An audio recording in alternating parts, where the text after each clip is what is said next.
Hello, students, and welcome to Prep IAS. I am Shubhangi Sharma, your faculty for History and Culture. Students, as a part of this particular series, we are conducting a crash course for your UPSC CSE prelims. And the topic for this particular video is going to be expansion and consolidation of India. Now, students, in the last lecture, we had started with the colonial period. And here, students, we had understood about all the European companies which had come to our country in order to trade. Now, out of all of these companies, be it French, be it Dutch, be it Portuguese, be it English, it was the British East India Company that stood out altogether and evaded all the other competition. तो हम देखते हैं कि भाई इन्होंने बाकी सारी जो ईस्ट इंडिया कंपनीज हैं उन सबको साइड कर दिया और खुद पावर में आ गए। इसी के साथ स्टूडेंट्स हमने देखा कि 1707 में औरंगजेब की डेथ हो जाने के बाद में क्या होता है, मुगल एम्पायर क्रम्बल करने लगता है और इस वजह से हमारे पास बहुत सारे इंडिपेंडेंट सक्सेसर स्टेट्स आ जाते हैं। तो यहाँ पे स्टूडेंट्स हमने अपने पिछले लेक्चर में देखा कि कैसे ब्रिटिश ईस्ट इंडिया कंपनी ने बाकी यूरोपियन पावर्स को कैप्चर किया, उनको टैकल किया फॉर दैट मैटर। और सेकंड पार्ट में हमने अपने लेक्चर के देखा था कि कौन से रीजनल किंगडम्स मुगल्स के बाद में राइज कर रहे हैं, जैसे कि मराठास हो गए, मैसूर हो गया, एटसेट्रा। यहाँ पे students in this particular lecture we are going to build up the story further, और इस पार्ट के अंदर हम देखेंगे कि British East India Company India के जो रीजनल किंगडम्स हैं, सबसे बड़े जो किंगडम्स हैं, उनको एक के बाद एक कैसे अनेक्स करेगी और ब्रिटिश एम्पायर के अंदर कंसोलिडेट कर लेगी। तो ये हमारा छोटा सा बैकग्राउंड है स्टूडेंट्स। इसके तहत इस पर्टिकुलर लेक्चर में हम देखेंगे कि ब्रिटिश ईस्ट इंडिया कंपनी ने बंगाल को कैसे कैप्चर किया, उसके बाद हम देखेंगे इन्होंने मैसूर को कैसे कैप्चर किया। After that, we are going to see how they took control of one of the most mightiest kingdoms of the 18th century, which are the Marathas. Apart from that, students, we are also going to see how they annexed Punjab and Sindh. So these are the 5 places which we are going to talk about, which were annexed by the British East India Company and consolidated as a part of their empire in India. Apart from that, students, we are also going to talk about some administrative policies that were put forward by the British East India Company on these places so that they can extend greater control. तो यहाँ पर क्या उन्होंने नीतियां लगाई, British East India company ने क्या नीतियां लगाई कि मैं इन एरियाज को जो मैंने अनेक्स किया है इनके ऊपर कंट्रोल कर सकूं, इन सब का भी डिस्कशन हम करेंगे। तो ये हमारा छोटा सा माइंड मैप है स्टूडेंट्स। इसके बेसिस पे अब हम आगे बढ़ते हैं। Let's begin our lecture. यहाँ पे स्टूडेंट्स हम लोग बंगाल के साथ स्टार्ट करने वाले हैं कि कैसे ब्रिटिशर्स ने सबसे पहले बंगाल को कैप्चर किया। बेसिकली स्टूडेंट्स हम सब जानते हैं कि ब्रिटिश ईस्ट इंडिया कंपनी का इंडिया के अंदर जो सबसे लैंडमार्क ईयर रहा है वो है 1757। क्यों? क्योंकि 1757 में होता है बैटल ऑफ प्लासी। इस बैटल ऑफ प्लासी के तहत हम देखते हैं बंगाल को कैप्चर करने में सक्सेसफुल हो जाती है ब्रिटिश ईस्ट इंडिया कंपनी। यहाँ पे स्टूडेंट्स इसका बैकग्राउंड हम पढ़ रहे हैं और हम लोग देखेंगे कैसे बैटल ऑफ प्लासी और आगे बैटल ऑफ बक्सर होता है, जिससे कि ब्रिटिश ईस्ट इंडिया कंपनी को बंगाल, बिहार और उड़ीसा का कंट्रोल मिल जाता है। यहाँ पर स्टूडेंट्स बंगाल की अगर हम बात करें तो Bengal was one of the richest provinces of the Mughal empire. The main reason, students, for Bengal being so powerful was that first of all it incorporated a lot of territory. आज के टाइम पे जब हम बंगाल की बात करते हैं तो वो हमारे लिए सिंपली वेस्ट बंगाल है, लेकिन उस टाइम पे स्टूडेंट्स कॉलोनियल पीरियड की अगर हम बात करें तो बंगाल जो है इसके साथ में बांग्लादेश भी एडेड था। मोर ओवर बंगाल जो है उसका कंट्रोल बिहार और उड़ीसा तक था। तो हम देखते हैं इतना सारा जो रीजन है हमारे पास में ये पूरा का पूरा बंगाल प्रोविंस के अंदर आता है, और जो इसको कंट्रोल कर लेगा उनके पास इतनी वास्ट टेरिटरी आ गई, number 1। Besides it was one of the most important places in context of commerce and trade. तो ट्रेडिंग पर्पज से बहुत सारे आइटम ऑफ एक्सपोर्ट्स जो हैं वो बंगाल से बनते थे और बंगाल से यूरोपियन कंट्रीज में जाते थे। तो यहाँ पे हम देख रहे हैं ट्रेड वाइज भी फायदा हो रहा है और टेरिटरी वाइज भी फायदा हो रहा है, और इस वजह से ब्रिटिश ईस्ट इंडिया कंपनी यहाँ की लोकल पॉलिटिक्स में बहुत इंटरेस्ट लेती थी। यहाँ पर स्टूडेंट्स जैसा कि मैंने आपको बताया Bengal was one of the richest provinces of Mughal empire, जिसके अंदर प्रेजेंट डे बांग्लादेश, बिहार और उड़ीसा भी था। तो यहाँ पे टेरिटरी वाइज बहुत बड़ी है। More over students trading importance है बंगाल की क्या है भाई, यहाँ से आपको देखेंगे कि यूरोपियंस बहुत सारे रॉ प्रोडक्ट्स लेकर जाते थे और यूरोप में बेचते थे, जैसे कि salt Peter, rice, Indigo, paper, sugar, silk, cotton textiles, handicrafts etcetera. तो ये जो आइटम ऑफ एक्सपोर्ट्स हैं इसकी लिस्ट को जो है हम एक बार देख लेंगे, रिवाइज कर लेंगे, इस तरह के क्वेश्चंस आते हैं। यहाँ पर स्टूडेंट्स आप देखेंगे इन सब के एक्सपोर्ट के तहत ब्रिटिश ईस्ट इंडिया कंपनी मात्र 3,000 रुपए पर एनम देती थी मुगल एम्परर को, जिसके बदले उन्होंने उन्हें बंगाल में फ्रीली ट्रेड करने का फरमान दे रखा था। और इन कॉन्ट्रास्ट जो फायदा ब्रिटिश ईस्ट इंडिया कंपनी को हो रहा था, जो उनका टर्नओवर हो रहा था, that was more than 50,000 Euros per annum. So here students you can see that how profitable the trade of Bengal was for British East India Company, and this is one of the biggest reasons why they were so much interested into meddling in the political affairs of Bengal. यहाँ पे students हम देखते हैं कि भाई बंगाल के इस time Bengal में बैठे कौन है, कौन कौन राजा है. देखिए स्टूडेंट्स, हमारा जो बैटल ऑफ प्लासी होने वाला है वो होगा 1757 में. तो नेचुरली जो रूलर उस टाइम बैठे होंगे इनका नाम है सिराजुद्दौला. लेकिन हम यहाँ पे मुगल एम्पायर के डिक्लाइन होने के बाद और बंगाल की इंडिपेंडेंस डिक्लेयर करने के टाइम कौन से रूलर्स रहे, इनका एक फटाफट टाइमलाइन देख लेते हैं. बेसिकली स्टूडेंट्स हमारे पास हम देखते हैं बंगाल जो है इंडिपेंडेंस डिक्लेयर करता है अंडर मुर्शिद कुली खान. मुर्शिद कुली खान के बाद हमारे पास आ रहे हैं Shujauddin.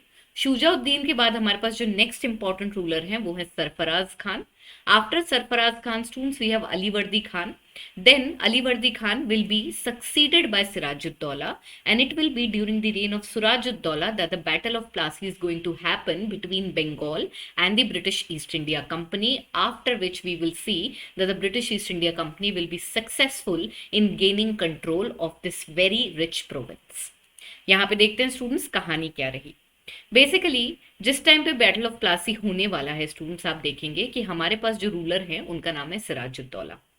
British East India Company के अलावा इन्होंने और भी बहुत सारे दुश्मन इनहेरिट कर रखे हैं. इसमें स्टूडेंट्स हमारे पास पूर्णिया के नवाब हैं शौकत जंग, जो इनके खिलाफ साजिश रचते थे. उसके अलावा स्टूडेंट्स हमारे पास में है मीर जाफर. मीर जाफर क्यों? क्योंकि मीर जाफर को उनकी करंट गवर्नमेंट पोजीशन से हटा के इनकी जगह मीर मदान को प्लेस कर दिया था सिराजुद्दौला ने, और इस वजह से जो है मीर जाफर इनसे चिड़े हुए हैं और इनको हटाना चाहते हैं.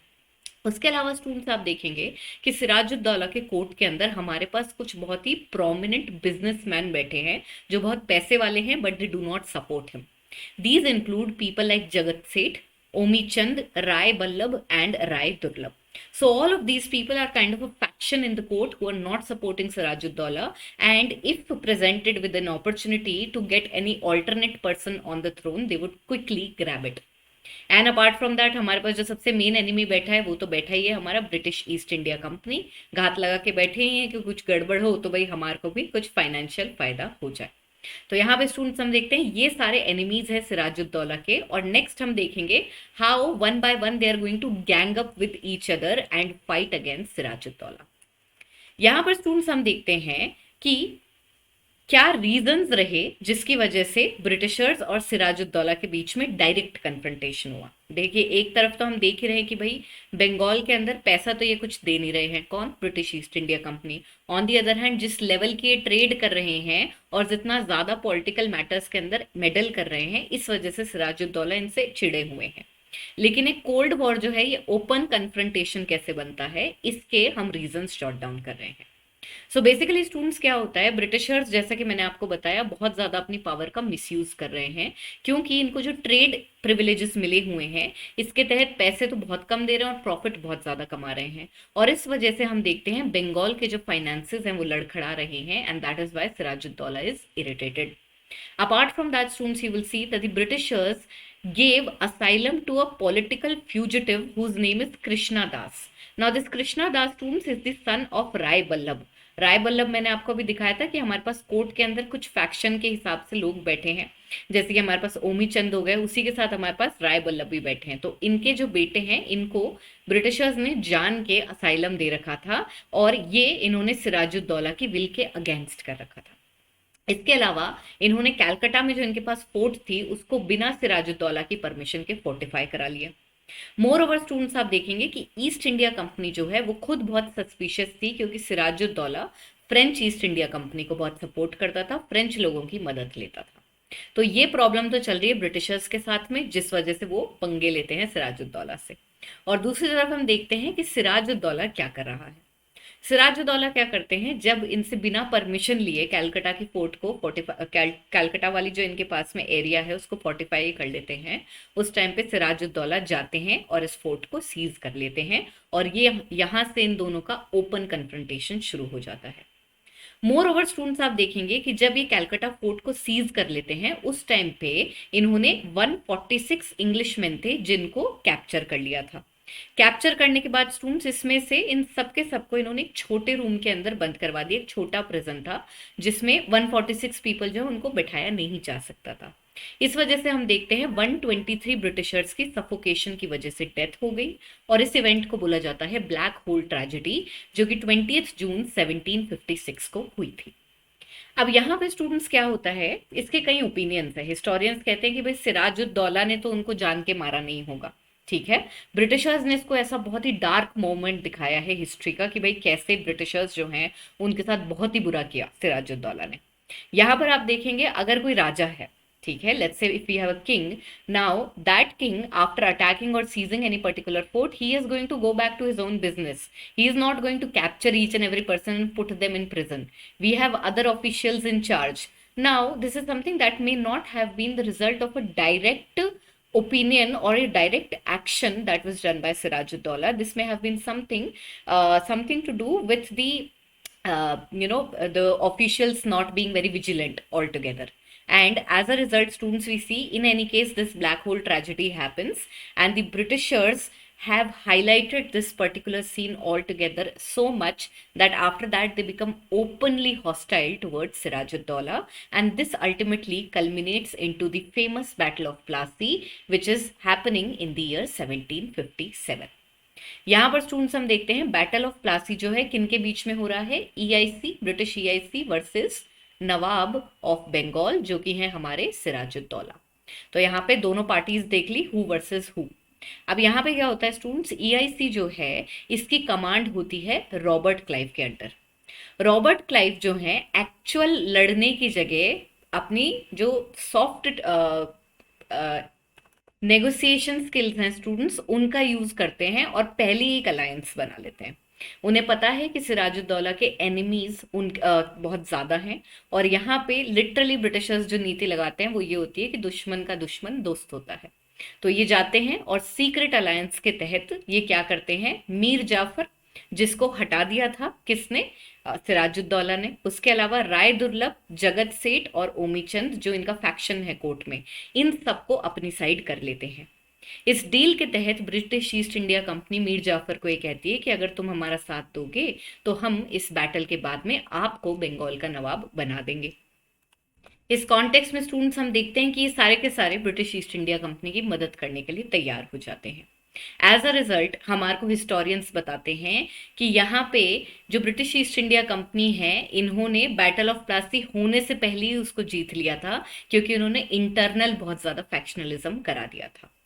अल्टीमेटली स्टूडेंट्स 23 जून को हमारा फेमस बैटल ऑफ प्लासी होता है, और इसके तहत सिराजुद्दौला को कैप्चर करके उनको मरवा दिया जाता है। इसके बाद as promised British East India Company Mir Jafar को नवाब बना देती है बंगाल का, और रिटर्न में इनसे बहुत सारा पैसा लेती है, और उसके अलावा 24 परगना जो हैं वो मीर जाफर इनको एज अ गिफ्ट दे देते हैं, इनकी जमींदारी एज अ गिफ्ट दे देते हैं। तो ये होता है हमारा बैटल ऑफ प्लासी। इसमें हु वर्सेस हु, इन सारे लोगों के नाम आपको याद रखने हैं, और इसके अलावा हमें ऑलरेडी पता चल गया था before even happening of the battle of Plassey we knew who is going to win. यहाँ पे स्टूडेंट्स जब मीर जाफर को बैटल ऑफ प्लासी के बाद British East India Company Bengal का नवाब बनाती है, उस टाइम क्या होता है वो उनको लिटरली पपेट रूलर की तरह थ्रोन पे प्लेस कर देते हैं, लेकिन एक्चुअली डे टू डे के एडमिनिस्ट्रेशन जो है उसको अपने हाथ में ले लेते हैं। कुछ समय बाद मीर जाफर भी अलर्ट हो जाता है और उसे पता चलता है कि भाई ये जो ब्रिटिशर्स हैं ये तो बहुत गड़बड़ कर रहे हैं, और मेरी जो प्रोविंस है इससे इसको बहुत ज्यादा फाइनेंशियल नुकसान पहुंच रहा है।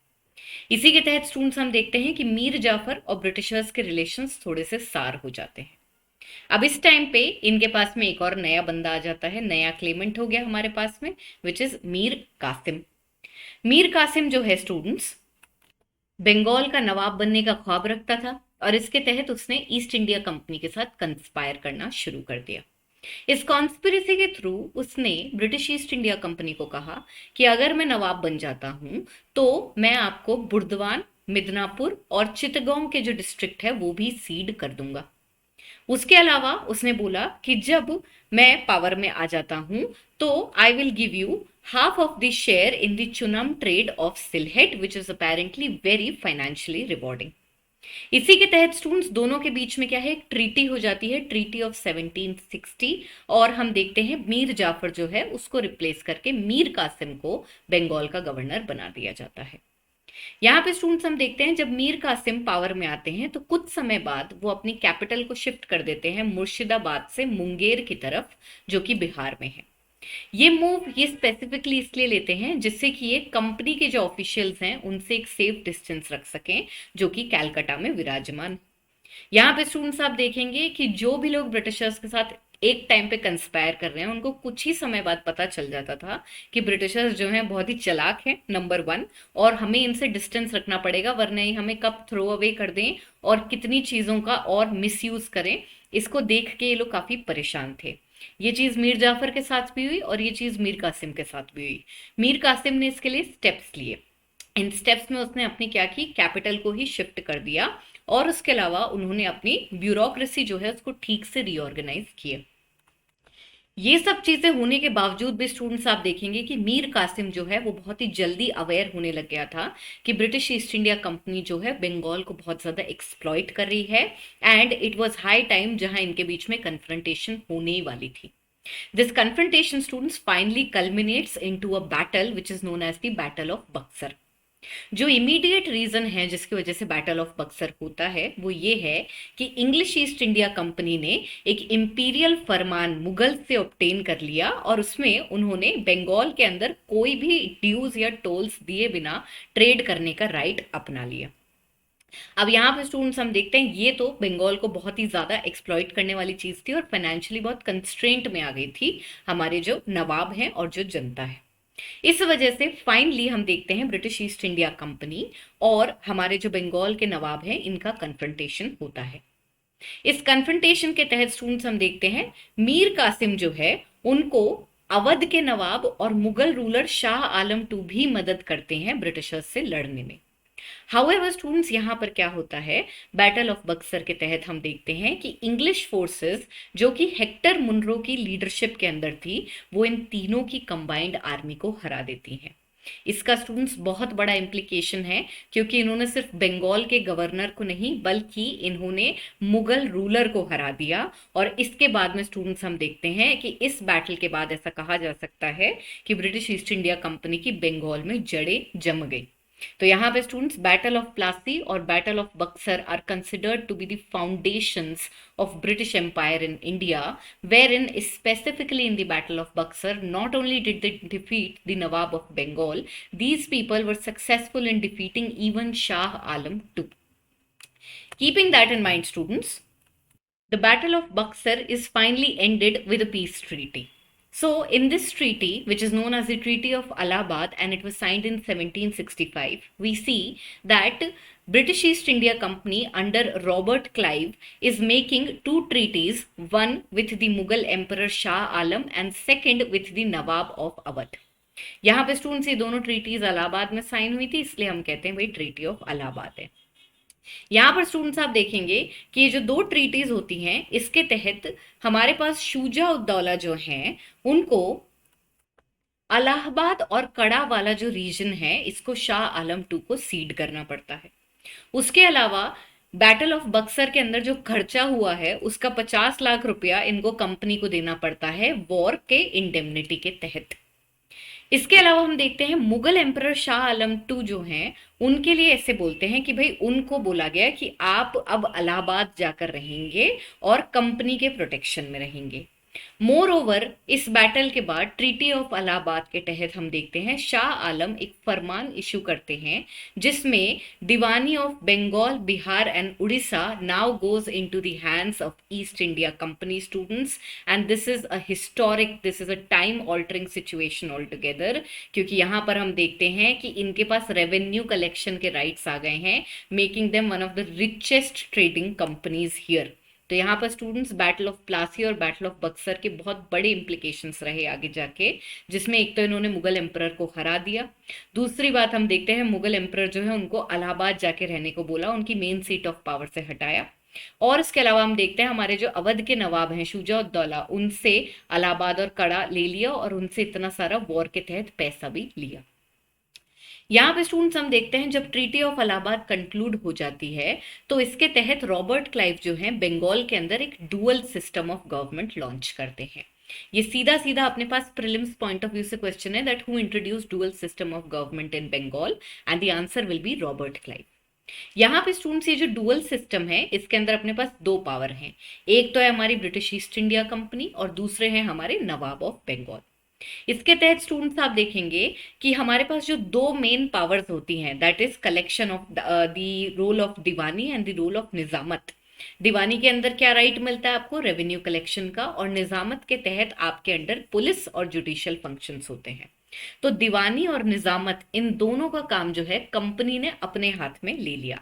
तो नवाब बैठा तो है लेकिन नाम का है, is merely a puppet which is who strings are being pulled by the British East India Company. यहाँ पे स्टूडेंट्स जब ये डुअल सिस्टम आता है इसकी वजह से बहुत ज्यादा एडमिनिस्ट्रेटिव ब्रेकडाउन आ जाता है। क्यों? क्योंकि कंपनी के पास में, कंपनी को कोई मतलब नहीं है कि वहां पे लोग जो हैं खुश हैं या नहीं है, they are not concerned about it. Their only aim is to mint more and more money and take it back to England. So here these people brutally started financially exploiting the people of Bengal, and this is something that proved extremely disastrous. As a result, students, you will see finally this dual system of government was ended in the year 1772 when Warren Hastings became the Governor General. तो यहां पर students हम देखते हैं एक quick recap लेते हैं बंगाल का। बंगाल के क्विक रिकैप के तहत हमने ये देखा कि भाई क्यों ये बहुत ही रिच है, ठीक है। उसके अलावा आपको आइटम ऑफ एक्सपोर्ट्स जो हैं उनको याद रखना है। इसके अलावा स्टूडेंट्स आपको क्या याद रखना है, मेन रूलर्स जो हमारे पास में बंगाल में बैठे हैं उनके नाम आपको याद रखना है, खास करके सिराजुद्दौला, क्योंकि सिराजुद्दौला से ही इनका कन्फ्रंटेशन होता है। फिर स्टूडेंट्स हमने देखा 1757 का बैटल ऑफ प्लासी। इसके अंदर हु वर्सेस हो में दोनों पार्टीज में जितने जितने लोग हैं उनको आपको याद रखना है। नेक्स्ट स्टूडेंट्स हमारा है battle of Buxar. Battle of Buxar में आपको याद रखना है कि भाई नवाब ऑफ अवध और शाह आलम टू भी थे और इसके तहत मुगल्स को भी हरा दिया ब्रिटिश ईस्ट इंडिया कंपनी ने। बैटल ऑफ बक्सर के साथ में कॉन्सिक्वेंस क्या आता है हमारा, ट्रीटी ऑफ इलाहाबाद आती है। तो ये वाला पॉइंट जो है ये आपको याद रखना है कि भाई इसके तहत दीवानी मिल गई बंगाल, बिहार और उड़ीसा की, और निजामत की जो ड्यूटी है वो भी कंपनी ने अपने हाथ में ले ली। Moreover students, dual system of government जो बंगाल के अंदर इंट्रोड्यूस हुआ है, इस पॉइंट को आप याद रखेंगे, किसने इंट्रोड्यूस किया, किसने हटाया, और इंट्रोड्यूस करने के तहत क्या राइट्स मिल गए ब्रिटिश ईस्ट इंडिया कंपनी को बंगाल में। तो यहाँ पे स्टूडेंट्स हमारा बंगाल का डिस्कशन खत्म होता है। अब we are going to talk about another important regional kingdom that is Mysore, and how slowly but gradually it was consolidated as the part of the British empire. Mysore के रेजिस्टेंस को समझने के लिए स्टूडेंट्स पहले यहाँ का पॉलिटिकल बैकग्राउंड देख लेते हैं कि भाई मैसूर में पावर में कौन बैठा है।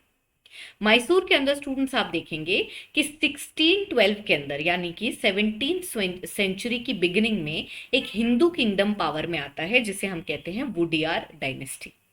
ये जो वुडियार डायनेस्टी है ये मैसूर पे क्विकली अपना राज जो है स्थापित कर लेती है और यहाँ पर हम देखते हैं एक फॉर्मिडेबल पावर बन जाती है। लेकिन स्टूडेंट्स हम देखते हैं कि 1761 के अंदर वुडियार डायनेस्टी का रूल खत्म होता है और इंस्टेड हमारे पास पावर में आते हैं Hyder Ali, succeeded by his son Tipu Sultan. Hyder Ali जो हैं वो बहुत ही पावरफुल रूलर माने जाते थे और उनके अंदर मैसूर ने बहुत ही स्ट्रॉन्ग होल्ड देखा। हैदर अली क्या करते थे students, he was very close to the French people and he used to take help of the French people in order to train his army. Apart from that, to set up arm factory which he had set up at a place known as Dindigul in Tamil Nadu. And apart from that students हम देख रहे हैं कि भाई अपनी army को train करने के लिए वेस्टर्न मेथड्स में भी ये फ्रेंच की मदद लेते थे। यहाँ पे स्टूडेंट्स आई थिंक इतने से पॉइंट को पढ़ के आपको ऑलरेडी समझ में आ जाएगा कि भाई ब्रिटिशर्स से अगर इनका कन्फ्रंटेशन होने वाला है तो उसका एक कारण क्या होगा।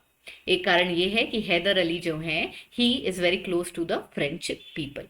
तो यहाँ पे स्टूडेंट्स पहले हमारे पास में 17th सेंचुरी के अंदर कौन है, वुडियार डायनेस्टी बैठी है।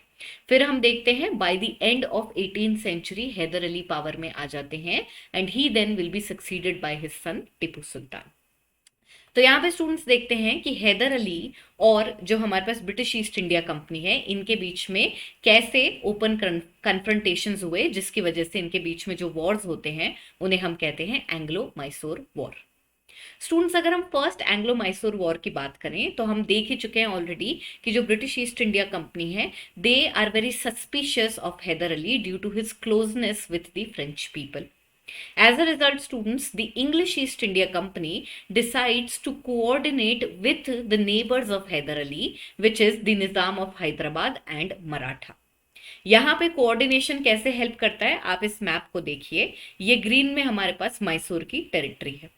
इसके अलावा स्टूडेंट्स आप देखेंगे कि हमारे पास ये जो एरिया है ये पेशवा की टेरिटरी है, यानी कि मराठा किंगडम की टेरिटरी है, और ये वाला जो हमारे पास में एरिया है इसमें बैठे हैं निजाम ऑफ हैदराबाद। तो इस कॉन्टेक्स्ट में दोनों के दोनों इनके पड़ोसी हो गए, ठीक है। और यहाँ पे जो इनके पड़ोसी हैं ये सॉर्ट ऑफ इनके दुश्मन की तरह भी काम कर रहे हैं, और ये इंग्लिश ईस्ट इंडिया कंपनी के साथ हाथ मिलाते हैं जिससे कि हैदर अली को डिफीट कर सकें। हाउएवर स्टूडेंट्स आप देखेंगे फर्स्ट एंग्लो मैसूर वॉर में हैदर अली जो है सक्सेसफुल हो जाते हैं, और इस वजह से बहुत ही ह्यूमिलिएटिंग ट्रीटी इम्पोज करते हैं इंग्लिश ईस्ट इंडिया कंपनी पे। ये जो ट्रीटी होती है students, this is conducted as the result of the first Anglo Mysore war in which who emerged victorious, it was Haider Ali. The treaty is known as the Treaty of Madras and it was signed between the English and Hyder Ali on 4th April 1769. इस treaty के तहत students हम देखते हैं कि ये लोग mutually आपस में कॉन्क्वेस्ट जो है उसको बंद करने की बात करते हैं, और एक दूसरे के जो इन्होंने प्रिजनर्स कैप्चर कर लिए थे उनको एक्सचेंज करते हैं। इसके अलावा स्टूडेंट्स आप देखेंगे कि हैदर अली जो है उसको English East India company promise करती है कि भाई आगे अगर आप पे कोई और पावर अटैक करेगी तो हम आपकी मदद करेंगे। हाउएवर स्टूडेंट्स हम जानते हैं कि इसके बाद में भी एंग्लो मैसूर वॉर्स होने वाले हैं और ब्रिटिश ईस्ट इंडिया कंपनी अपनी बात पर नहीं टिकती है। इसी के तहत स्टूडेंट्स हमारे पास जो नेक्स्ट इंपॉर्टेंट वॉर आता है that is our second Anglo Mysore war, जो कि 1780 से 84 के बीच में होता है। बेसिकली स्टूडेंट्स इस वॉर के अंदर क्या होता है, इस बार हैदर अली जो हैं वो एंटी इंग्लिश अलायंस बनाते हैं उन लोगों के साथ जिन्होंने पहले ब्रिटिशर्स की मदद करी थी फर्स्ट एंग्लो मैसूर वॉर में। This is the Marathas and the Nizam. Now we knew why the first Anglo-Mysore war had happened, because the Britishers were very suspicious of Hyder Ali. However, students, the second war is happening because you will see Hyder Ali's territory known as Mahe. As you can see on this map, there is this place known as Mahe. This was being captured by the British East India Company. तो वो कोशिश कर रहे थे कि हम इस particular area को इनसे कैप्चर कर लें। ये ओपन हॉस्टिलिटी कर देता है इन दोनों के बीच में, और यहाँ पे हैदर अली अब की बार मराठास और निजाम जो है हैदराबाद के, उनकी मदद लेते हैं ब्रिटिशर्स से लड़ने के लिए। हाउएवर स्टूडेंट्स, ये जो वॉर होता है इनकंक्लूसिव होता है, कोई भी पूरी तरह से जीत नहीं पाता, इसलिए दोनों साइड्स जो हैं, दोनों पार्टी परेशान होकर फाइनली एक पीस ट्रीटी करती हैं जिसे हम कहते हैं ट्रीटी ऑफ मैंगलोर.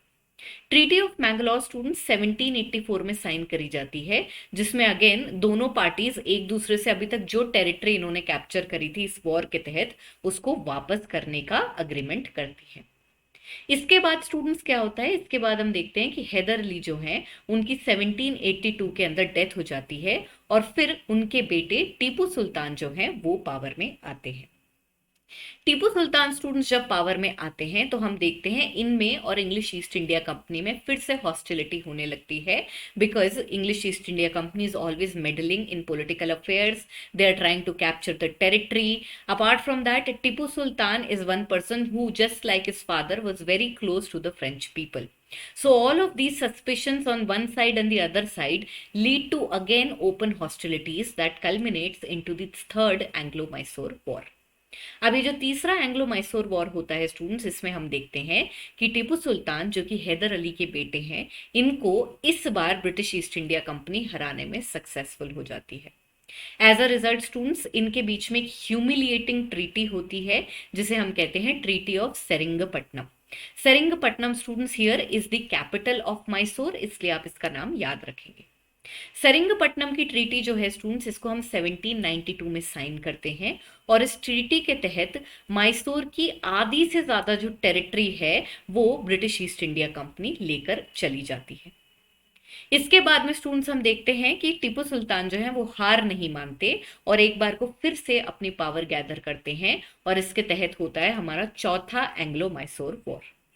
इस वॉर के अंदर स्टूडेंट्स हम देखते हैं 17 अप्रैल 1799 जो है उस टाइम पे वॉर शुरू होता है और मात्र हम देखते हैं 1 महीने के ऑलमोस्ट ड्यूरेशन में ये खत्म हो जाता है। और इस टाइम पे जो हमारी कैपिटल है मैसूर की सेरिंगपट्टनम, ये गिर जाती है, खत्म हो जाती है। और इसका मतलब ये है कि मैसूर हार चुका है, टीपू सुल्तान हार गए हैं। टीपू सुल्तान जो है स्टूडेंट्स, इनको 2 बार हराया जाता है। एक बार जनरल स्टुअर्ट इनको हराते हैं और एक बार इनको जनरल हैरिस हराते हैं। इसके बाद में we see the fall of Seringapatam and as a result the Mysore empire under Tipu Sultan ceases to exist. Here, students, in the Fourth Anglo-Mysore War, it will be important to note that the English East India Company was again helped by the Marathas and Nizam. तो यहाँ पे students अगर हम एक quick review लें, देखें कि भाई मैसूर के अंदर क्या हुआ। एक बात तो ये है कि भाई हमारे पास एक पार्टी तो बैठे हैं हैदर अली और टीपू सुल्तान, दूसरी तरफ हमारे पास बैठे हैं ईस्ट इंडिया कंपनी। लेकिन हमारे पास में जो गुड़ता व पार्टीज हैं वो है हमारे पास में मराठास और निजाम। ये जो हैं कभी टीपू सुल्तान की हैदर अली की साइड चले गए, कभी ये लोग ईस्ट इंडिया की साइड आ गए। इस वजह से स्टूडेंट्स आप देखेंगे there is this lack of any national sentiment towards these foreign invaders all together. और ये एक मेजर कारण रहा कि आपस में बिल्कुल यूनिटी ही नहीं थी और सब एक दूसरे को मौके पे जो है धोखा दे देते थे। और इस वजह से हम देखते हैं पहले बंगाल और फिर बंगाल के बाद मैसूर भी जो है इसमें टीपू सुल्तान के साथ सेरिंगपट्टनम गिर जाता है and this Mysore empire ceases to exist. तो यहाँ पे स्टूडेंट्स हमने चारों एंग्लो मैसूर वॉर जो हैं इनको देख लिया। इसमें से शुरू के जो 2 हैं वो हैदर अली के अंडर हुए हैं और इसके बाद वाले जो हैं वो टीपू सुल्तान के अंडर हुए हैं। हैदर अली के अंडर जो वॉर्स होते हैं उसमें पहले वॉर में Hyder Ali British East India company को हरा देते हैं और दूसरे का रिजल्ट इनकंक्लूसिव रहता है। जबकि टीपू सुल्तान के अंदर जो तीसरा और चौथा वॉर हुआ है इसमें एक के बाद एक ये दोनों बार ब्रिटिश ईस्ट इंडिया कंपनी से हार जाते हैं। तो यहाँ पे स्टूडेंट्स हमने वॉर्स का एक ओवरव्यू ले लिया। अब देखते हैं कि इसकी आफ्टर मैथ क्या रही। फोर्थ एंग्लो मैसूर वॉर खत्म होने के बाद टीपू सुल्तान जब हारने के बाद में हम देखते हैं कि क्या हो रहा है। सो बेसिकली अब हम देखते हैं मैसूर के अंदर एक नया स्टेट इमर्ज हुआ है और इसमें ब्रिटिश ईस्ट इंडिया कंपनी जो है इन्होंने जो हमारी पुरानी हिंदू डायनेस्टी थी वुडियार्ड्स की, उनको रीइंस्टेट कर दिया एज अ रूलर। इसके तहत इन्होंने एक माइनर छोटी उम्र के रूलर है हमारे पास कृष्ण राजा 3, उनको मैसूर का रूलर बना दिया, वुडियार डायनेस्टी को रीइंस्टेट कर दिया और इनके ऊपर सब्सिडरी अलायंस की एडमिनिस्ट्रेटिव पॉलिसी लगा दी। यहाँ पे स्टूडेंट सब्सिडरी अलायंस क्या होता है यही मैंने आपको स्टार्टिंग में बताया था। We have 3 major policies of subsidiary alliance: ring fence and doctrine of lapse, which is extended by the British East India Company over the territories that they are capturing one after the other so that they can gain political control. तो ये जो 3 अपने alliances हैं, ये जो 3 policies हैं basically, इनका हम अपने चैप्टर के सेकेंड पार्ट के अंदर डिस्कशन करेंगे। अभी के लिए आप बस ये समझें कि एक एडमिनिस्ट्रेटिव नीति है जो कि वुडियार डायनेस्टी की कृष्ण राजा 3 पर लगाई गई, जिन्होंने अब ब्रिटिश ईस्ट इंडिया कंपनी का रूल जो है उसको एक्सेप्ट कर लिया। मोर ओवर स्टूडेंट्स आप देखेंगे कि कुछ समय के लिए वुडियार डायनेस्टी को रीइंस्टेट किया, लेकिन सडनली 1831 के अंदर जो है हमारे गवर्नर जनरल हैं विलियम बेंटिक जाके मैसूर को अनेक्स कर लेते हैं और ये कहते हैं यहाँ गवर्नेंस ठीक से नहीं चल रही, इस वजह से हम तो इसको ब्रिटिशर्स के डायरेक्ट गवर्नेंस में लाएंगे। हाउएवर स्टूडेंट्स हम देखते हैं कि 1881 के अंदर जब रिपन हमारे गवर्नर जनरल बनते हैं तो वो दोबारा से वुडियार डायनेस्टी को मैसूर दे देते हैं और ये एक प्रिंसली स्टेट के अंदर तब्दील हो जाता है। तो ये स्टूडेंट्स हमारी मैसूर की कहानी रही। चारों वॉर देख लिए। वॉर के बाद टीपू सुल्तान जो है उनके साथ सेरिंगपट्टनम खत्म, पुराना वाला मैसूर एम्पायर खत्म और दोबारा से पावर में आते हैं Wodeyars only on the acceptance of subsidiary alliance. Moreover students बीच में एक बार के लिए मैसूर को अनेक्स कर लिया जाता है विलियम बेंटिक के अंदर, लेकिन रिपन वापस आकर इसको रीइंस्टेट करते हैं और इसको एक प्रिंसली स्टेट बना देते हैं। इसी के साथ स्टूडेंट्स आगे बढ़ते हैं towards the next struggle and it will be between the English and the Marathas. Maratha students हम जानते हैं कि एक बहुत ही फॉर्मिडेबल पावर बन गए थे। औरंगजेब को भी इन्होंने बहुत चैलेंज किया था, और जब औरंगजेब की डेथ हो जाती है उसके बाद में काफी ज्यादा इनकी पावर बढ़ गई थी। इतनी ज्यादा कि एक पॉइंट ऑफ टाइम पे जब हमारा थर्ड बैटल ऑफ पानीपत होता है तो that is not against the Mughals, rather it is against the Marathas along with Ahmad Shah Abdali. यहाँ पर स्टूडेंट्स हम देखते हैं कि मराठास जो हैं बाजीराव वन के अंडर 720 में बहुत पावर में आ जाते हैं। इसके तहत स्टूडेंट्स हम देखते हैं मराठास जो है फैमिली लाइंस के बेसिस पर काफी ग्रुप्स में टूट जाते हैं, जैसे कि Gaekwad of Baroda, Bhonsle of Nagpur, Holkars of Indore, Scindias of Gwalior and the Peshwas of Pune. तो यहाँ पर स्टूडेंट्स हम देखते हैं कि इतनी सारी फैमिलीज में मराठास टूट गए हैं, फिर भी ये जो मराठा कॉन्फेडरेसी है स्टूडेंट्स, इसकी पावर बहुत ही कंसोलिडेटेड है and they are posing a challenge towards the britishers. यहाँ पर स्टूडेंट्स हम देखते हैं कि क्या कारण रहा जिसकी वजह से इंग्लिश और मराठा जो है ये आपस में लड़ने लगते हैं। सो बेसिकली स्टूडेंट्स क्या होता है हम देखते हैं, बॉम्बे के अंदर इंग्लिश जो है वो बंगाल, बिहार और उड़ीसा में रॉबर्ट क्लाइव ने जिस तरह का अरेंजमेंट कर रखा था वैसा लाने की कोशिश कर रहे हैं। यानी कि सिंपल टर्म्स में अगर हम देखें तो ये अपना इन्फ्लुएंस बढ़ाने की कोशिश कर रहे थे, और ये किसको रास नहीं आएगा, ये मराठास को रास नहीं आएगा, और इस वजह से इनके बीच में ओपन हॉस्टिलिटी हो जाती है। मोर ओवर स्टूडेंट्स एक प्रॉब्लम ये है कि इतनी सारी कॉन्फेडरेसीज हैं तो इंटरनल पॉलिटिक्स तो चल ही रही है, ये तो गिवन बात है। तो इनकी क्या आपस में भी लड़ाई चलती रहती थी पेशवा के थ्रोन के सक्सेशन के लिए, और इस कारण से आप देखेंगे यहाँ पर कुछ लोग ऐसे होंगे विद इन मराठास जो फैक्शन करके इंग्लिश के पास मदद मांगने चले जाएंगे, और यहां से इंग्लिश जो है इनके अफेयर्स के अंदर मेडल करना शुरू कर देंगे। इस कॉन्टेक्स्ट में स्टूडेंट्स हम देखते हैं कि हमारे मराठास जो हैं उनके ब्रिटिशर्स से 3 मेजर वॉर होते हैं, फर्स्ट, सेकंड और थर्ड एंग्लो मराठा वॉर। इसमें स्टूडेंट्स जो पहला एंग्लो मराठा वॉर होता है इसकी कहानी क्या है, बेसिकली हम देखते हैं पेशवा की सीट के लिए कंटेस्टेशन चल रहा है। पेशवा की सीट के लिए कंटेस्टेशन चल रहा है, और जो ज्यादातर कॉन्फेडरेसीज हैं वो नाना फडनविस के अंदर अपने लिए एक माइनर रूलर जो है उसको लेके सब सामर्थ बना चुके हैं कि हाँ भाई एक माइनर बच्चा है इनके पास बेसिकली, जो कि पेशवा का ट्रू एयर था, लास्ट पेशवा का, उसको गद्दी पर बैठाएंगे। लेकिन हम देखते हैं कि यहाँ पे हमारे पास रघुनाथ राव हैं जो कि लास्ट पेशवा के भाई हैं, और वो पावर नहीं गिव अप करना चाहते, और इस वजह से ये क्या करते हैं, ये फैक्शन कर जाते हैं और इंग्लिश के पास भाग जाते हैं मदद के लिए, जिससे कि इनके पास इनकी गद्दी रह जाए। इसके तहत रघुनाथ राव और इंग्लिश ईस्ट इंडिया कंपनी के बीच में एक ट्रीटी साइन होती है जिसे हम कहते हैं treaty of Surat. Treaty of Surat जो है स्टूडेंट्स, इसके तहत Raghunath Rao English East India company को बहुत सारी टेरिटरी दे देता है। इसके तहत स्टूडेंट्स आप देखते हैं पहली बात तो 1775 के अंदर ही ट्रीटी साइन करी गई थी, किसके बीच में, रघुनाथ राव और ईस्ट इंडिया कंपनी के बीच में। इसके तहत रघुनाथ राव क्या करते हैं, सालसेट और बसेन ये जो टेरिटरीज हैं ये इंग्लिश को दे देते हैं, और उसके अलावा अपनी खुद की रेवेन्यू का कुछ पोर्शन सूरत और भरूच के डिस्ट्रिक्ट्स में से जो है इंग्लिश ईस्ट इंडिया कंपनी को ट्रांसफर कर देते हैं।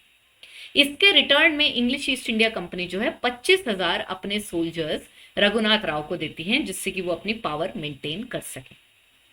लेकिन स्टूडेंट्स हम देखते हैं कि अगले ही साल ट्रीटी ऑफ पुरंदर जो है इसको रेटिफाई कर दिया जाता है, और ब्रिटिश ईस्ट इंडिया कंपनी क्या बोलती है, वो रघुनाथ राव को बोलती है कि आप अपनी रीजेंसी को रिनाउंस करो और इसके तहत हम आपको पेंशन दे देंगे।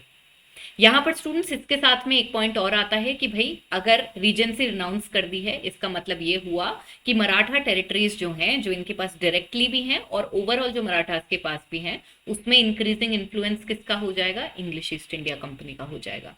इसी वजह से स्टूडेंट्स हम देखते हैं कि इस ट्रीटी ऑफ पुरंदर के लिटरली 1 साल बाद जो है नाना फडनविस, जो कि हमारे पास में एक इंपॉर्टेंट मराठा पर्सनालिटी है, वो ट्रीटी ऑफ पुरंदर को वायलेट करेंगे और एक फ्रेंच पोर्ट अपना एक पोर्ट जो है फ्रेंच को गिफ्ट कर देंगे, उनको ग्रांट कर देंगे। अब यहाँ पर जब नाना फडनविस ये करते हैं, इस वजह से फिर से ब्रिटिश ईस्ट इंडिया कंपनी और मराठास के अंदर झगड़ा शुरू हो जाता है। ये जो झगड़ा है students, this is concluded by a treaty known as Wadgaon. So basically जैसे ही फ्रेंच को नाना फडनविस एक पोर्ट देते हैं, यहाँ पर हम देखते हैं इंग्लिश फिर तैयारी करने लगते हैं कि हम इन पर अटैक करेंगे। एज अ रिजल्ट स्टूडेंट्स क्या होता है, मराठास भी इस बार तैयार बैठे हैं और वो इंग्लिश आर्मी को ल्योर करके माउंटेन पासेस के बीच में ले आते हैं। मराठास की हमने मिडिवल पीरियड में भी बात करी थी, they are known for their guerrilla warfare. तो ये जो टेरिटरीज हैं इनका चप्पा चप्पा ठीक से मराठास जानते थे, और इस वजह से उन्होंने जान के ब्रिटिशर्स को ऐसी टेरिटरी में कैप्चर किया जहां से वो हर साइड से ट्रैप हो गए। इस वजह से ब्रिटिशर्स की बहुत बुरी डिफीट हुई और उनको 1779 में सरेंडर करना पड़ा, और फिर ट्रीटी ऑफ वडगांव साइन हुई। ट्रीटी ऑफ वडगांव के तहत हमारी जो बॉम्बे की गवर्नमेंट है, जो मराठास के अफेयर्स में इंटरफेयर कर रही है, उन्होंने अभी तक मराठा से जो टेरिटरीज कैप्चर करी थी 1775 से, उनको रिलिंक्विश कर दिया और मराठास को वापस दे दिया। हाउएवर स्टूडेंट्स, पिक्चर अभी बाकी है। कैसे इंग्लिश जो है एक बार के लिए डिफीट हो भी गए तो भी उनकी लड़ाई खत्म नहीं होती। हम देखते हैं आगे जाके इनमें फिर से झगड़ा होना शुरू होता है। जब वॉरेन हेस्टिंग्स बंगाल के गवर्नर जनरल बनते हैं तो वो कहते हैं मैं तो नहीं मानता ट्रीटी ऑफ वडगांव, मैं तो जाऊंगा और जाके मराठा टेरिटरीज जो है उनको अनेक्स करूंगा एक के बाद एक। एज अ रिजल्ट अब की बार क्या हो रहा है, पहले नाना फडणवीस ने ट्रीटी वायलेट करी, अब की बार वॉरेन हेस्टिंग्स जो है वडगांव की ट्रीटी को वायलेट करेंगे और जाके अहमदाबाद, बसेन, इन दोनों को कैप्चर कर लेंगे under the leadership of a colonel known as Goddard. इसके बाद में स्टूडेंट्स आप देखेंगे आगे जाके 1780 में ग्वालियर भी कैप्चर हो जाएगा अंडर कैप्टन पोफम। तो यहाँ पे स्टूडेंट्स हमने देखा एक के बाद एक ही क्या कर रहे हैं, मराठास की टेरिटरीज को कैप्चर कर रहे हैं। और फिर हम देखते हैं कि 1781 में इंग्लिश ईस्ट इंडिया कंपनी की एक फोर्स जनरल कैमैक के अंडर जो है सिंधियाज को डिफीट कर देती है। सिंधियाज कौन है, मराठा कॉन्फेडरेसी की एक बड़ी फैमिली है। जब सिंधियास डिफीट हो जाते हैं तो फाइनली वो अपने बचे हुए मराठा भाई बंद को समझाते हैं कि चलो भाई बैठ के नेगोशिएशन कर लेते हैं ब्रिटिश ईस्ट इंडिया कंपनी के साथ। इसी के तहत सिंधियास जो हैं इनकी मीडिएशन के बीच में जो हमारे पेशवा हैं उनकी इंग्लिश ईस्ट इंडिया कंपनी से एक और नई ट्रीटी साइन होती है जिसे हम कहते हैं ट्रीटी ऑफ सालाबाई, जो कि 1782 में साइन होगी। ये जो ट्रीटी है स्टूडेंट्स, इसको आगे जाके दो बार रैटिफाई यानी कि दो बार चेंज किया जाता है। एक बार इसको हेस्टिंग्स चेंज करते हैं और एक बार इसको नाना फडणवीस रैटिफाई करते हैं। इस ट्रीटी के तहत स्टूडेंट्स जो पीस कंडक्ट होता है उसमें ऐसा माना गया है कि भाई ईस्ट इंडिया कंपनी और मराठा के बीच में अब 20 साल के लिए पीस हो गया है। हाउएवर स्टूडेंट्स, हमें पता है जैसा कि आप जानते ही होंगे मराठास जो हैं और इंग्लिश ईस्ट इंडिया कंपनी आगे जाके दोनों ट्रीटी ऑफ सलाबाई को वायलेट करने वाले हैं और इंग्लिश जो है फिर से मराठास के ऊपर अटैक करेंगे। कॉन्सिक्वेंटली स्टूडेंट्स हम देखते हैं कि सेकेंड एंग्लो मराठा वॉर होता है। सेकेंड एंग्लो मराठा वॉर का जो इमीडिएट कॉज है स्टूडेंट्स वो इंग्लिश नहीं है बल्कि इंटरनल कॉन्स्पिरेसीज जो कि मराठास की कॉन्फेडरेसी में चल रही थी उसकी वजह से होता है।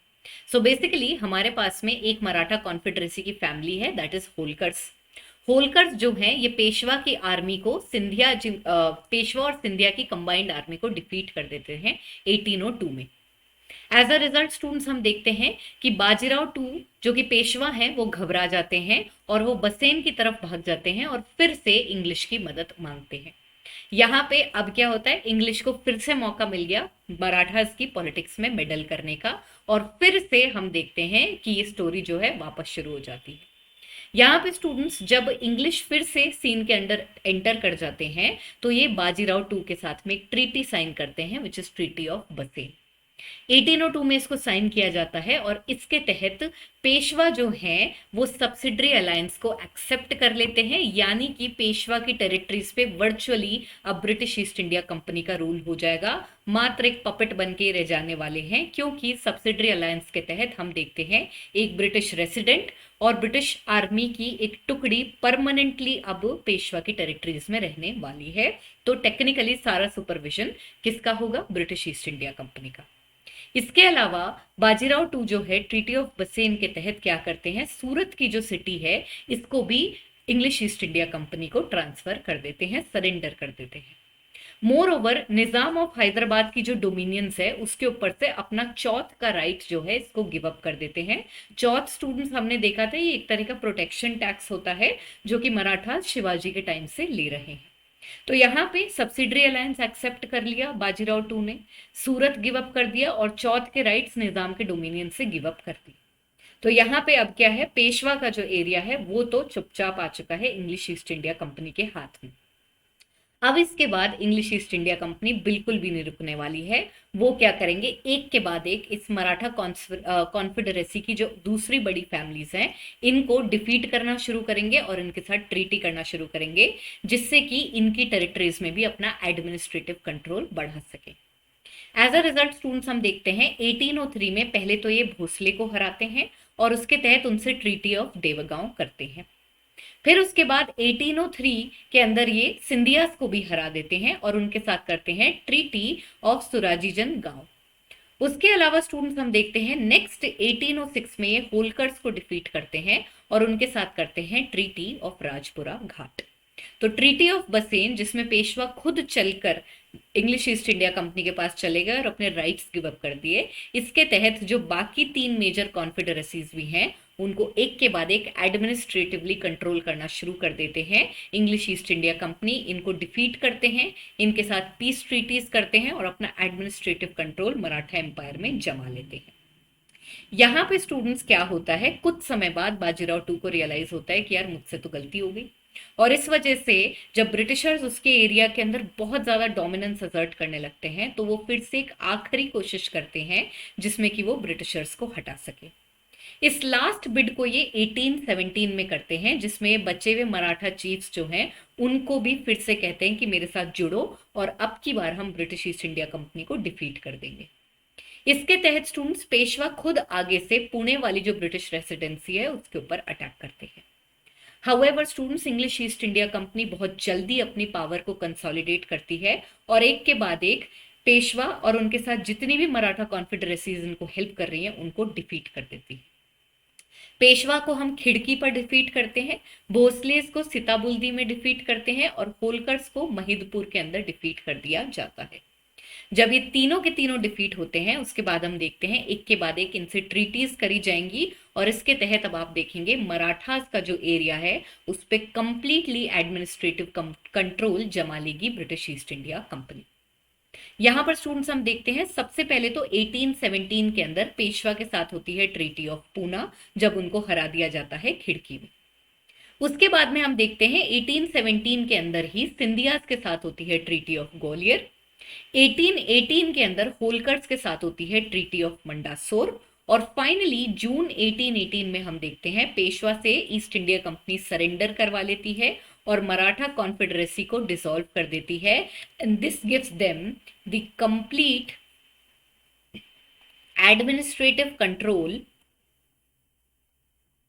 ऑफ मराठास। तो यहाँ पे स्टूडेंट्स हम देखते हैं कि ये 3 वॉर्स होते हैं, इन 3 वॉर्स के अंदर अगेन ईस्ट इंडिया कंपनी के जीतने का कारण वही रहा है जो मैसूर और बंगाल में रहा है। और इसमें सिर्फ इनकी मिलिट्री सुप्रीमेसी नहीं है स्टूडेंट्स, साथ में आप देखेंगे कि हमारे पास जो भी किंगडम है, चाहे वो मराठा हो गए, चाहे वो मैसूर हो गए, चाहे वो बंगाल हो गए, इनमें इंटरनली इतने फैक्शंस हैं कि एक दूसरे की मदद नहीं करते और इस डिसयूनिटी का बार बार इंग्लिश ईस्ट इंडिया कंपनी ने फायदा उठाया।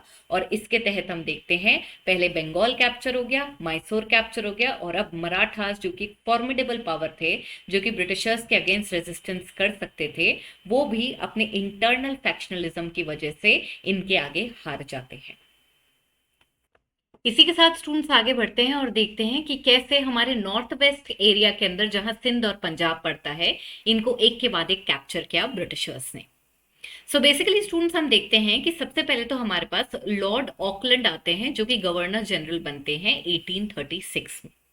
जब लॉर्ड ऑकलैंड आते हैं स्टूडेंट्स तो वो इस माइंडसेट के होते हैं, एक्चुअली इस टाइम पे ब्रिटिशर्स जो है इनकी रशिया के साथ राइवलरी चल रही है और यहाँ पे लॉर्ड ऑकलैंड जो है वो ये फील करते हैं कि अगर रशियन राइवलरी बढ़ती है तो वो हमारी इंडिया वाली कॉलोनी पर भी अटैक कर सकते हैं और उसका एंट्री पॉइंट सिंध बन सकता है।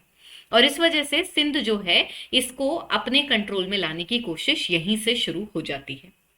एज अ रिजल्ट स्टूडेंट्स आप देखेंगे कि 1839 के अंदर जो हमारी ब्रिटिश ईस्ट इंडिया कंपनी है वो सक्सेसफुल रहती है सिंध को सब्सिडरी अलायंस एक्सेप्ट करवाने में और इसकी वजह से ईस्ट इंडिया कंपनी का एडमिनिस्ट्रेटिव कंट्रोल यहाँ पर बढ़ जाता है। लेकिन स्टूडेंट्स हम देखते हैं कि 1843 के अंदर हमारे पास नए गवर्नर जनरल आते हैं, दैट इज एलन बोरो। और एलन बोरो क्या करते हैं, सब्सिडरी अलायंस को छोड़ के सिंध को अनेक्स करके ब्रिटिश एम्पायर का पार्ट बना लेते हैं। तो यहाँ तो हमने सिर्फ एडमिनिस्ट्रेटिव कंट्रोल एक्सटेंड किया था, लेकिन एलन बोरो आके सिंध को कंप्लीटली कैप्चर करेंगे और ब्रिटिश एम्पायर के अंदर अनेक्स कर लेंगे। इसके बाद में स्टूडेंट्स हम देखते हैं कि 1843 में ही जब सिंध को ब्रिटिश एम्पायर का पार्ट बना लिया जाता है, उस टाइम पे यहाँ पर जो गवर्नर लगाए जाते हैं उनका नाम है चार्ल्स नेपियर। सिंध के बाद में स्टूडेंट्स हमारा फोकस जाता है पंजाब की तरफ। पंजाब का कुछ बैकग्राउंड हमने अपने लास्ट लेक्चर के अंदर भी पढ़ा था, जहां पे हमने देखा था कि कैसे गुरु गोबिंद सिंह इसको एक मिलिट्री ब्रदरहुड में कन्वर्ट करेंगे। उसके बाद हमारे पास बंदा बहादुर आते हैं और बंदा बहादुर के बाद हम देखते हैं कि एक फॉर्मिडेबल किंगडम बनता है अंडर महाराजा रणजीत सिंह। तो वहां से जो हमारी स्टोरी है उसको हम कवर अप कर रहे हैं कि भाई महाराजा रणजीत सिंह कैसे पावर में आए। यहाँ पे स्टूडेंट्स आप देखेंगे कि 1799 में रणजीत सिंह जो है इनको लाहौर का गवर्नर बनाया गया था by the ruler of Afghanistan. इसके बाद में हम देखते हैं कि 1805 तक रणजीत सिंह की टेरिटोरियल एस्पिरेशंस बढ़ जाती हैं और इस वजह से ये जम्मू और अमृतसर इन दोनों को कैप्चर कर लेते हैं और अपने रूल के अंडर ले आते हैं। यहाँ पे स्टूडेंट्स हम देखते हैं कि रणजीत सिंह जो है वो 1809 के अंदर ईस्ट इंडिया कंपनी के साथ एक ट्रीटी करते हैं, जिसके तहत इनकी पावर अगर बढ़ नहीं रही है तो एटलीस्ट सिक्योर हो जाती है।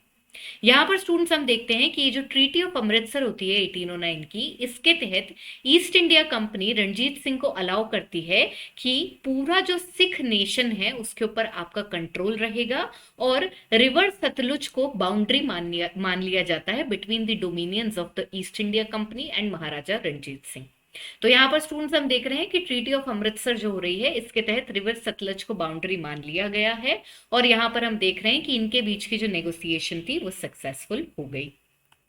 हाउएवर स्टूडेंट्स फिर क्या होता है, कुछ समय बाद हम देखते हैं कि महाराजा रणजीत सिंह की डेथ हो जाती है और उसके बाद उनके एक माइनर सन दलीप सिंह को राजा बना दिया जाता है और महारानी जिंदन को जो है रीजेंट बना दिया जाता है। इस वजह से स्टूडेंट्स हम देखते हैं कि रणजीत सिंह जितना पॉपुलर और फॉर्मिडेबल रूलर हमारे पास, पावरफुल रूलर हमारे पास दोबारा नहीं आता और यहाँ पे पॉलिटिकल इंस्टेबिलिटी हो जाती है। और ये जो पॉलिटिकल इंस्टेबिलिटी है इसका फायदा फिर से कौन उठाएंगे, ब्रिटिश ईस्ट इंडिया कंपनी उठाएगी। एंड कॉन्सिक्वेंटली स्टूडेंट्स हम देखते हैं कि दो एंग्लो सिख वॉर्स होते हैं, जिसकी वजह से फाइनली सिख एम्पायर को ब्रिटिश इंडिया अपने एम्पायर में मर्ज कर लेती है। पहला जो एंग्लो सिख वॉर है स्टूडेंट्स, ये कंक्लूड होता है with the treaty of Lahore जो कि 1846 में होती है। ये जो वॉर होता है स्टूडेंट्स, इसके अंदर हम देखते हैं ये जो ट्रीटी हो रही है ये बहुत ही ह्यूमिलिएटिंग है और जो ब्रिटिश ईस्ट इंडिया कंपनी है वो सिख को डिफीट कर चुकी है एंड एज अ रिजल्ट ये इनका बहुत सारा एरिया कैप्चर कर लेते हैं। जलंधर दोआब वाला जो एरिया है students, that is the area between the river Beas and Sutlej, ये पूरा सिख एम्पायर को कंपनी को देना पड़ता है। मोर ओवर उनको जबरदस्ती एक्सेप्ट करना पड़ता है कि एक परमानेंट ब्रिटिश रेसिडेंट जो है वो लाहौर में रहेगा और इनका नाम है हेनरी लॉरेंस। ये सब ये क्यों करते हैं स्टूडेंट्स, एडमिनिस्ट्रेटिव कंट्रोल बढ़ाने के लिए और निगाह रखने के लिए कि भाई कोर्ट के अंदर चल क्या रहा है। अपार्ट फ्रॉम दैट स्टूडेंट्स हम देखते हैं कि सिख एम्पायर से एक बड़ी वॉर इंडेमनिटी मांगती है ब्रिटिश ईस्ट इंडिया कंपनी, जो वो इनको पे करने में सक्सेसफुल नहीं हो पाते and as a result Kashmir वाला जो एरिया है इंक्लूडिंग जम्मू, ये ईस्ट इंडिया कंपनी, एक और बंदे हैं हमारे पास whose name is Gulab Singh, he was also an important person students, he was already serving during the rule of महाराजा रणजीत सिंह। तो इनको बेच दिया जाता है Jammu Kashmir at the cost of 75 lakh rupees. Why? Because the current Sikh ruler is unsuccessful in paying the war indemnity। तो पहला Sikh war जो है वो बहुत ही ह्यूमिलिएटिंग होता है सिख्स के लिए और उनकी बहुत सारी टेरिटरी जो है इनके हाथ से निकल जाती है। इसके बाद स्टूडेंट्स हम देखते हैं सिख्स जो है वो हार नहीं मानते और फिर से इंग्लिश के साथ इनका स्ट्रगल शुरू होता है which culminates into the second Anglo Sikh war. Second Anglo Sikh war के स्टूडेंट्स अगर हम बात करें तो इसके तहत 3 इंपॉर्टेंट बैटल्स होते हैं और इसके बाद पंजाब जो है उसको फाइनली अनेक्स कर लिया जाता है। ये जो 3 बैटल होते हैं स्टूडेंट्स, इसमें पहला बैटल रामनगर में होता है जिसके अंदर इंग्लिश की साइड से जो लीडरशिप लेकर आए हैं वो है ह्यूगॉग। अपार्ट फ्रॉम दैट स्टूडेंट्स आप देखेंगे सेकंड बैटल होता है बैटल ऑफ चिल्हनवाला, और तीसरा बैटल होता है बैटल ऑफ गुजरात। और इन तीनों ही बैटल्स के तहत जो हमारे पास फाइनल रिजल्ट आता है वो ये है कि सिख की पावर कंसिडरेबली कम होती रहती है and they finally surrender at a place known as Rawalpindi. इसी के साथ हमारा सेकंड एंग्लो सिख वॉर खत्म होता है और हम देखते हैं सिख आर्मी ने सरेंडर कर दिया है और ब्रिटिशर्स अब पंजाब के भी मास्टर्स बन चुके हैं। जब सेकेंड एंग्लो सिख वॉर खत्म होता है स्टूडेंट्स, तो हम देखते हैं लॉर्ड डेलहाउजी जो इस टाइम पे गवर्नर जनरल है, उनको ब्रिटिश पार्लियामेंट जो है वो काफी ज्यादा सम्मान देती है और उनको प्रमोशन देती है as marquess. Apart from that students हम देखते हैं कि पंजाब की गवर्नेंस के लिए एक 3 मेंबर का बोर्ड बनाया जाता है, जिसके अंदर हमारे पास हेनरी और जॉन लॉरेंस हैं और उनके अलावा हमारे पास में है चार्ल्स मेंजिल। यहाँ पे स्टूडेंट्स हम देखते हैं कि भाई हमारे पास में एक तो बहुत ही ऑनर मिला लॉर्ड डेलहाउसी को क्योंकि उन्होंने पंजाब अनेक्स कर लिया। मोर ओवर गवर्नमेंट का कंट्रोल जो है पूरा किसके हाथ में आ गया है, ब्रिटिश ईस्ट इंडिया कंपनी के हाथ में आ गया है। And as a result we have these 3 members who will now be governing Punjab. Moreover students आप देखेंगे पंजाब में हम देखते हैं जॉन लॉरेंस जो है उनको 1853 के अंदर पहला चीफ कमिश्नर बनाया जाता है। तो पंजाब के काफी पार्ट्स को हमने चीफ कमिश्नर प्रोविंसेस बना दिया है और इसमें हमारे पास जो पहले चीफ कमिश्नर आ रहे हैं वो होंगे जॉन लॉरेंस। तो यहाँ पे स्टूडेंट्स हम देखते हैं एक के बाद एक जो हमारे पास सबसे पावरफुल एरियाज थे इंडिया के अंदर, beat Marathas, beat Bengal, beat Mysore और बीट पंजाब, इन सब को जो है British East India company annex कर लेती है और अपने एम्पायर में कंसोलिडेट कर लेती है। तो यहाँ पे स्टूडेंट्स हमारा एक्सपेंशन का पार्ट खत्म होता है। अब हम देखते हैं कि भाई इन एम्पायर्स को कंसोलिडेट करने के लिए कि भाई ये हमारे पास रहें, इसके लिए हमने क्या एडमिनिस्ट्रेटिव पॉलिसीज लगाई। यहाँ पर स्टूडेंट्स आप देखेंगे कि एडमिनिस्ट्रेटिव पॉलिसीज इन एरियाज में जहां पे हमने रिसेंटली एक्सपैंड किया है, इनके अंदर इनको कंसोलिडेट करने के लिए 3 पॉलिसीज लगाई जाती हैं। That is the policy of ring fence, second is policy of subsidiary alliance and the third policy is the doctrine of lapse। ये तीनों क्या है, ये तीनों अगेन एडमिनिस्ट्रेटिव पॉलिसीज है जिसकी वजह से ये जो हमने न्यूली एरियाज को कैप्चर किया है इनको हम एडमिनिस्ट्रेटिवली कंसोलिडेट कर सकें और अपने पास रखें जिससे इधर उधर भाग ना जाए। यहाँ पे स्टूडेंट्स जो पहली पॉलिसी हम यूज कर रहे हैं this is the policy of ring fence और इसको वॉरेन हेस्टिंग्स ने इंट्रोड्यूस किया था। पॉलिसी ऑफ रिंग फेंस जो है स्टूडेंट्स, इसके तहत हम बफर जोन्स बनाने की कोशिश करते हैं। बेसिकली मान लीजिए कि ये एरिया है और ये ब्रिटिशर्स का है, ठीक है, और इसके बाद में बीच में हमारे पास में ये एरिया है और इस तरफ जो है इनका कोई राइवल बैठा है। तो ये क्या करेंगे, इस एरिया को कैप्चर कर लेंगे जो कि इनके लिए बफर बन जाएगा फ्रॉम देयर एनिमीज टेरिटरी। तो यहां पर ये क्या करते थे, खुद ही जाके उस बीच के एरिया के लोगों को अप्रोच करते थे और उन्हें बोलते थे कि आप हमारी पॉलिसी ऑफ रिंग फेंस के तहत हमारे साथ जुड़ जाइए, और इसको ये एक बफर जोन बनाते थे अपने एनिमी किंगडम के अगेंस्ट। इसके तहत स्टूडेंट्स जो भी एरियाज को ये रिंग फेंस के अंडर अपने अंडर ले आते थे उनके साथ ये क्या करते थे, उनको ये कहते थे कि हम आपको अश्योर्ड मिलिट्री असिस्टेंस देंगे against the external aggression of any other rival specially this one. However students ये जो मिलिट्री असिस्टेंस इनको मिल रही थी इसके पैसे जो स्टेट है उसको खुद ही देने पड़ते थे, ब्रिटिशर्स अपना कोई खर्चा नहीं करवाते थे। रिंग फेंस के अलावा स्टूडेंट्स हमारे पास जो नेक्स्ट इंपॉर्टेंट पॉलिसी है that is of the subsidiary alliance. Subsidiary alliance की जो पॉलिसी है स्टूडेंट्स, इसको रिंग फेंस का एक्सटेंशन ही माना जाता है और यहाँ पर हम देखते हैं कि इस पॉलिसी को लॉर्ड वेल्सले ने इंट्रोड्यूस किया था जो कि इंडिया के 1798 से 1805 के बीच में गवर्नर जनरल रहे। यहाँ पर स्टूडेंट्स अगर हम सब्सिडरी अलायंस की बात करें तो इसके तहत जो भी इस अलायंस को एक्सेप्ट करेगा उस इंडियन स्टेट को जो है एक परमानेंट ब्रिटिश आर्मी की टुकड़ी को अपने एरिया के अंदर रखना पड़ेगा और इसकी मेंटेनेंस के लिए जो पैसे हैं वो भी इनको खुद ही देने पड़ेंगे।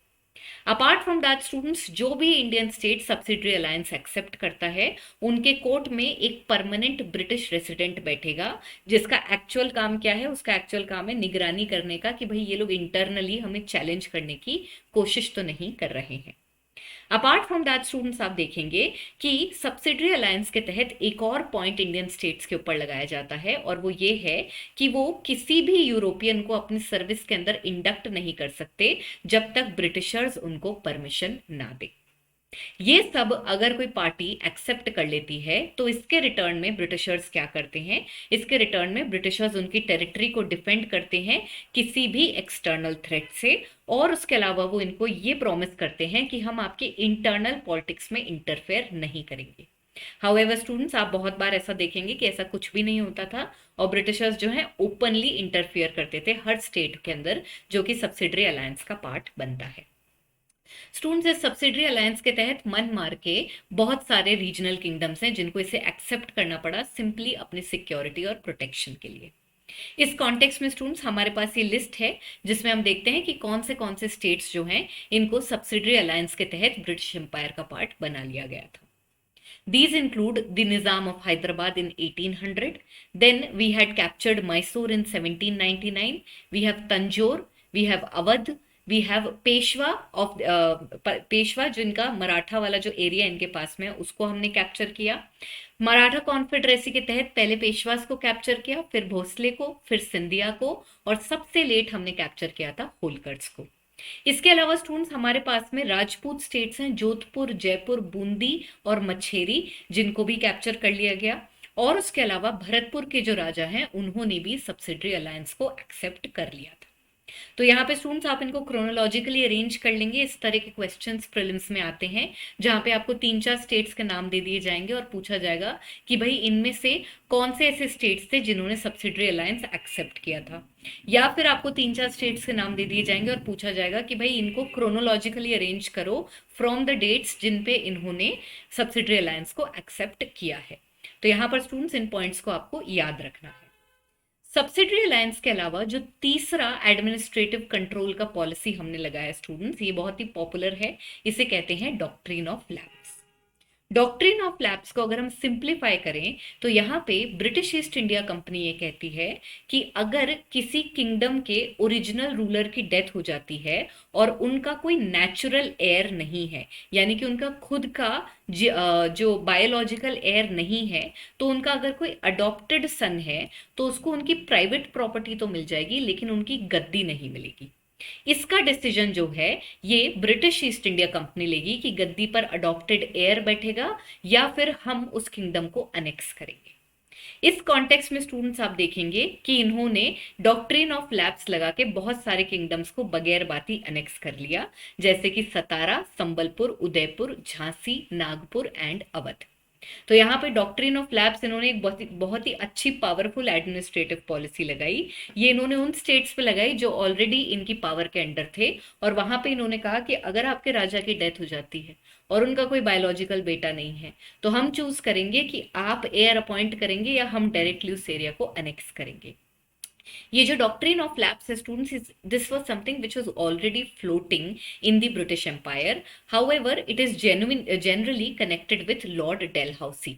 तो लॉर्ड डेलहाउसी जो है इन्होंने बनाया नहीं है डॉक्ट्रिन ऑफ लैप्स की पॉलिसी को, लेकिन इसको प्रॉपरली अप्लाई किया था इन्होंने ही, इसीलिए इनके साथ एसोसिएट से किया जाता है। तो यहाँ पे स्टूडेंट्स हमने हमारी जो 3 मेजर एडमिनिस्ट्रेटिव पॉलिसीज हैं जिसको ब्रिटिशर्स ने लगाया था अपनी पावर को कंसोलिडेट करने के लिए, इनका डिस्कशन कंप्लीट कर लिया है। जैसा कि आप देखेंगे स्टूडेंट्स, ये तीनों की तीनों पॉलिसीज जो हैं इनके तहत ब्रिटिशर्स ने बहुत ही सॉफ्टली अपना कंट्रोल स्टेट्स के ऊपर बनाना शुरू किया और धीरे धीरे मौका देख के उनको अनेक्स कर लिया। और इसकी वजह से स्टूडेंट्स हम देखते हैं कि बाय 1857 ब्रिटिशर्स जो हैं ऑलमोस्ट पूरे इंडिया के ऊपर डायरेक्टली या इनडायरेक्टली अपना कंट्रोल कर लेते हैं। तो यहाँ पे स्टूडेंट्स इस पर्टिकुलर लेक्चर का डिस्कशन कंप्लीट होता है। मेजर जो भी हमारे पास पावर थी उनको कैसे ब्रिटिशर्स ने कैप्चर किया इसका डिस्कशन हमने किया, और उसके अलावा उन एडमिनिस्ट्रेटिव पॉलिसीज का डिस्कशन किया जिसके तहत ब्रिटिशर्स ने अपनी पावर को इंडिया में कंसोलिडेट किया है। So here students, the discussion is over and I hope you were able to understand all the topics thoroughly. Students, if you enjoy studying with me, don't forget to like this particular video. Also, don't forget to subscribe to our YouTube channel and press the bell icon so that you can be notified whenever a new video is coming up. Thank you so much for joining me.